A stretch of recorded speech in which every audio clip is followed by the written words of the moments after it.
بسم الله الرحمن الرحيم. الحمد لله الذي علم الإنسان ما لم يعلم، والصلاة والسلام على خير الأمم وعلى آله وصحبه أجمعين.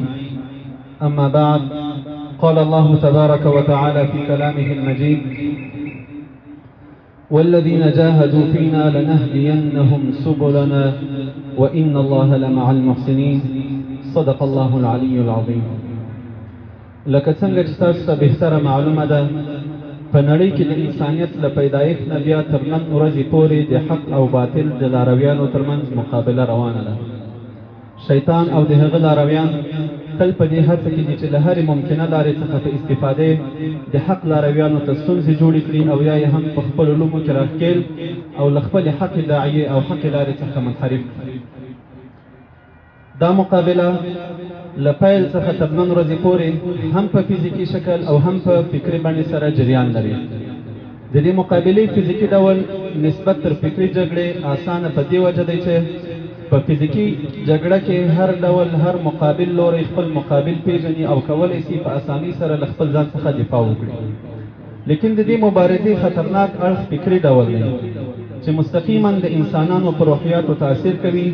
او په غیر شعوري بڼه خپل مقابل لوری تر خپل تاثیر لاندې راولي. له همدې امله د مبارزې دا سنګر ډیر زیات زیار او کار له موږ او تاسې نه غواړي. که موږ او تاسې تاریخ ته ځیر سو، د اسلام دښمنانو تل د اسلام له پیل نه تر نن ورځې پورې د مسلمانانو په مقابل کې له فزیکي جګړې سره سره فکري جګړې ته هم پوره توجه کړې ده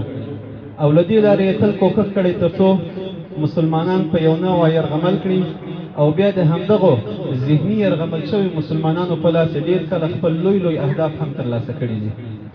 دا چې خبره اوږده نه سي، خپل مطلب ته به راسو. د فکري جګړې دا ډګر ډېرې زیاتې برخې لري چې یوه مهمه او نوښتګره برخه لیکوالي او شاعري ده. د افغانستان د اسلامي امارت د پیل څخه تر نن ورځې پورې له مسلحانه مبارزې سره په څنګ کې قلمي مبارزې هم خپل پوره حق په پوره توګه سره ادا کړی ده. د تیر مقدس جهاد په دوران کې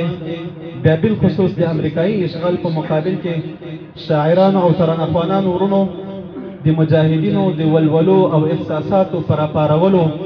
او د مقدس لارې ته د نویو ځوانانو د راجلبولو او راتشویقولو په موخه پوره او مهم رول لوبولی ده او پوره زیار یې دې ته ویستلی ده تر څو دې حقې لارې ته ځوانان راجلب او دعوت کړي. خوشبختانه چې دې هڅو یې پوره نتیجه هم ورکړې ده. د دې لپاره چې دا مبارزه لا هم پیاوړې سي او ترانه‌خوانان او شاعران ورونه وکولی سي هر چا پورې د نړۍ تر هر ګوټ پورې خپل اشعار او ترانې ورسوي او په ښه اسانه او مؤثره توګه سره یې ورسولی سي. له نن ورځې نه تقریبا 11 لسیزه وړاندې د یو تعداد شاعرانو، مبارزینو او ترانه‌خوانانو ملګرو له لورې د العصر په نوم باندې یوه نشراتي اداره رامنځته شوه تر څو دې ستر خدمت ته اوږه ورکړي او دغه ستره فریضه ادا کړي چې لله الحمد په پوره صبر، زغم او نه ستړي کېدونکو هلو ځلو سره تر نن ورځې پورې دې مبارزې ته دوام ورکړی او د افغانستان د اسلامي امارت د نشراتي پالیسي په نظر کې نیولو سره لسګونه زره اشعار او ترانې ترتیب او نشر ته سپارلي دي. لله الحمد دا چې اوس د افغانستان د اسلامي امارت بریا ترلاسه کړله، هیواد مو ازادي ترلاسه کړه او له هیواد نه د تورمخي صلیبي یرغلګرو ټغر ټول سو. په افغانستان کې اسلامي امارت حاکم سو. دا د الله تعالی یو عظیم نعمت و چې د دې عظیم نعمت شکریه ادا کول په موږ او تاسې باندې لازم دي. لیکن له دې سره سره دا هم باید هیره نه کړو چې جګړه لا هم پای ته نه ده رسېدلې، بلکې رنګ یې بدل کړی او تر پخوا په لا خطرناک شکل سره ظهور کړی او جریان لري. ځکه چې د دې جګړې ظاهري بڼه د هوسایي او خواخوږي په شکل ده، خو په حقیقت کې په شا پسې زهر مظلوم ملت ته ورکوي او د مظلوم ملت د تباهۍ تر ټولو سخت اهداف تعقیبوي او پلي کوي. کفري یرغلګرو دې جګړې ته زیاته توجه له دې وجې هم کړې ده چې دا جګړه مستقیما د مسلمانانو په ذهنونو باندې تاثیر کوي او کله که د یوې ټولنې په اذهانو باندې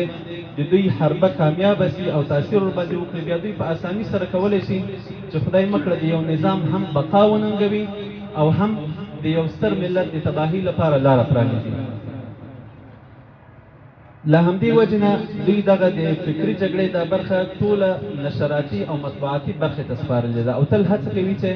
په مطبوعاتي او نشراتي برخه کې په یو نوع سره د ملت اذهان تخریب کړي او خپل مغرض او مخرب نشریات د دوی تر ذهنونو پورې ورسوي.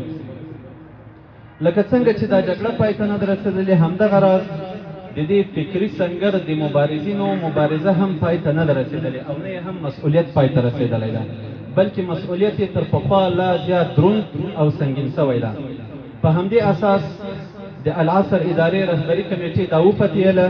تر څو دې خدمت ته په نوې بڼه او نوې جذبو سره دوام ورکړي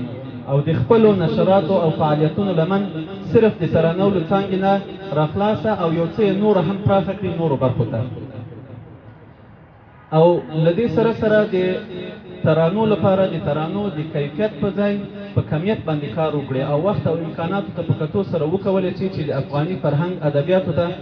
داسې یو زرین باب په تاریخ کې جوړ کړي چې په تاریخ کې ساری ونه لري. په همدې اساس د العصر ادارې رهبري کمیټې دا وپتېله چې العصر اداره لغوه او پر ځای یې العصر نشراتي او فرهنګي انجمن اعلان کړي تر څو د فعالیتونو لمن یې پراخه شي او وکولی شي په ښه توګه سره ښه خدمات نړیوالو ته وړاندې کړي. په همدې اساس موږ کوشش کوو تر څو د العصر نشراتي انجمن دا څانګه صرف له ترانو نه په ترانو یې موقوفه نه کړو، نورو څانګو ته یې هم وغځوو. کوشش د دې لپاره روان ده تر څو له دې ورځې نه وروسته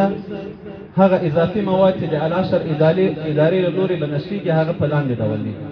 مثلا د شاعرانو او ترانه‌خوانانو ورونو لپاره د ترنم د نشر ترڅنګ د ترنم د جوړولو لپاره یوه معیاري او په اعلی کیفیت سره سټوډیو هم ولرو تر څو وکولی شي ترانه‌خوانان ملګري په اسانۍ او سهولت سره خپلې ترانې په ښه کیفیت سره ثبت او نشر ته وسپاري.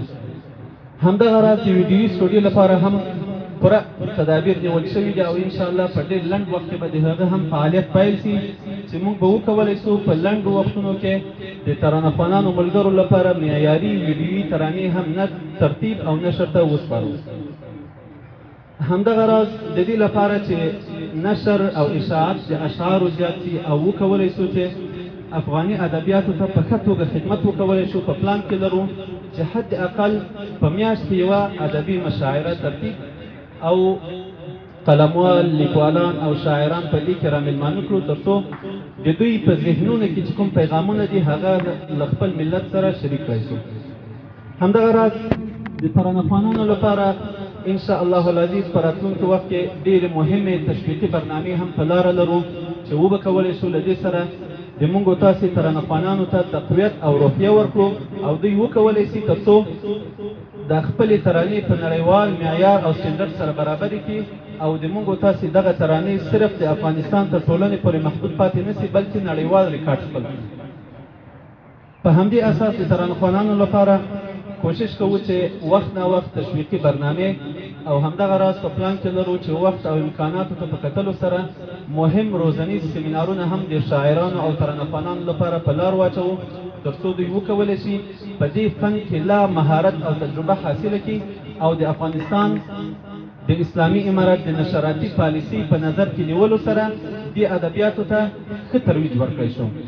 دغه څو موخې او اهداف چې د العصر ادارې رهبري کمیټې ورباندې ډېر زیات او هڅه کړې ده او دې ته یې ټینګ هوډ کړی چې انشاءالله العزیز دا کار به مونږ کوو او د افغانستان په تاریخ کې به افغاني ادبیاتو ته داسې یو زرین باب جوړوو چې بیا انشاءالله تر راتلونکو نسلونو پورې دا د یو زرین تاریخ او زرین کتاب په حیث باندې پاتې شي. البته دا باید هیره نه کړو چې دا کار په یوازې ځان او په یوازې توان سره نه کیږي. په دې برخه کې له ټولو قلموالو، شاعرانو او بالخصوص د افغانستان د اسلامي امارت له ټولو فرهنګي مسؤلینو زموږ هیله دا ده چې په دې برخه کې زموږ ملاتړ وکړي تر څو وکولی شو په دغه باب کې ښې لاسته راوړنې ولرو. وما ذلک علی الله بعزیز.